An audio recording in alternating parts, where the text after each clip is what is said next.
Hi friends, it's Che. Welcome to day 82 of the Mood Blanket. Today's color is golden. Today's chat is going to be a little different. You're going to learn 3 things that could completely shift your mindset and mental well-being. The first is why you need a mood blanket and how it can help you check in with yourself. I'll share some tips and tricks along the way. The second is how I use AI in my crochet practice. Yes, really. The third, mindfulness strategies that build true resilience, especially if you're in a season of change. Here's why I'm sharing this. This mood blanket started as a creative outlet, but I am 3 blankets in and fully invested. I'm also a corporate HR executive and executive coach. I help people navigate major life and career transitions every day. And I grew up in foster care, so when I talk about resilience, it is not theoretical, it is lived and practiced. Some tried and true tips. I knew this year would be a transition year for me. I'm pivoting from corporate life into solopreneurship. And with that comes a lot of emotions, a lot of unknowns. I needed a way to stay grounded and prioritize my mental health. For me, crochet is my mindful practice. I also meditate, but crochet, that's my happy place. Anytime I feel anxious, I pick up my hook, dig into a project, and when I need to think through a tough decision or solve a problem, I'll grab a simple 1-row repeat pattern, let my mind work in the background, and before you know it, voila, clarity shows up 1 stitch at a time. This mood blanket started with the simple intent of checking in with myself. I had seen temperature blankets and I come across a video of one person doing a mood blanket, but no one was really bridging mood tracking with crochet and mental health. So here we are. If you need a way to stay present, if you want to stay in touch with your hooks daily, even if crochet is new for you, I'm telling you, this mood blanket is it. This is the thing to try. You don't have to commit a full year like me. Start with 30, 60, or 90 days. And with granny squares, we can design a pattern that matches the length of time you want to track. Okay, now let's get into the good stuff. The 3 things I want to share with you this week. Mood blankets create intentional emotional awareness. ChatGPT can help you design, track, and organize your project. And finally, mindfulness is a proven tool for resilience, especially during transition. Let's talk about mood colors. These are the colors I've been using in my mood blanket and what they represent. Golden for me is happy. Orange is anxious. Green is elated or excited. Lavender for me is grateful. When I think of sad, I think of the color blue. And I don't know if it's because of the Disney movie, but red is definitely anger. Color psychology supports this. Blue can calm or reflect melancholy. Green signals growth. And red insists urgency. Using color helps you name your feelings instead of just writing them out. It's a personal form of emotional data tracking. I started this mood blanket on April 17th, and as of today, we have 82 granny squares stitched. Once a week, I join them using the continuous join as you go method I learned from Hook by Robin.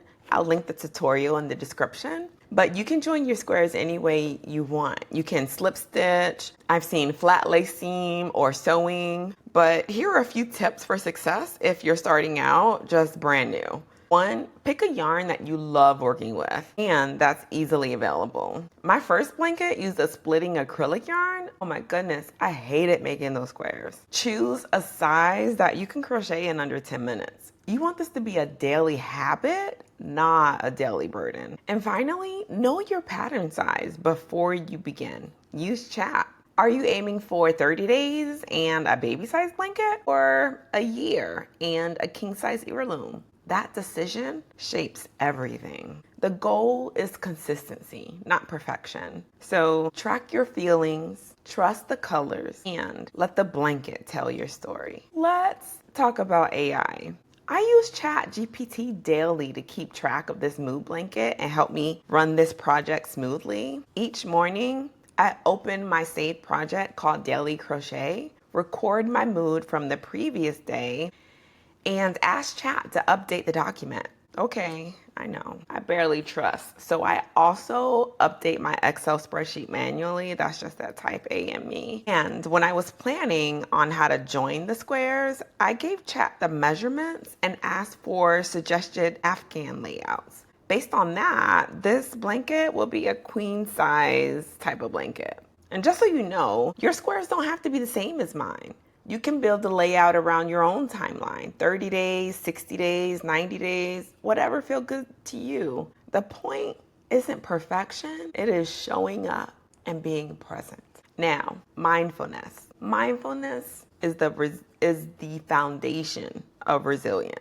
In my day job, I'm an executive HR professional and I'm an executive coach. The people who work with me are navigating all types of transitions, from new promotions to a layoff or career pivot, maybe leaving corporate for entrepreneurship, landing their first role in their industry in a new industry. With each client, my coaching framework is grounded in resilience, because that's my lived experience. It's what I know. And I firmly believe that long-term success is built not just on what you know, but how well you move through the hard stuff. Mindfulness is key. It's about having an outlet that brings you back to yourself. Crochet is my tool. For someone else, it could be writing, walking, prayer. But the common thread is this: leaders who can recenter themselves can lead through anything. Now, I wanted to leave you with something special. So here's an exercise that you can do while crocheting or walking or even just sitting with a cup of tea. It's designed to help you tap into your inner optimist and notice the power of perspective. This tool helps you experience the emotional shifts that come with focusing on the positive without ignoring the hard stuff. Because hey, that's life, right? First, all right, settle in with me. Take a deep breath and ask yourself, what challenging or negative emotions showed up for me this week? What was frustrating at work or at home? What disappointed me? Notice, name it, and now let it pass. Step 2, let's shift. Let's tap into our optimistic self and ask, what made me feel proud or joyful or at peace? What went well at work or in my relationships? Was it something big or small that I'm glad that I did? Sit with it. Let that feeling grow for a few seconds longer than usual. Imagine it and let your brain hold on to it. Now, reflect. What was different about how each mindset felt? The negative and then the positive. How can you give your inner optimist more airtime next week or this week? You don't have to be positive all the time to be an optimist. You just have to remember that light and dark exist together, and you get to choose where to look. Want to see this in action? Every day, I give an update on the mood blanket.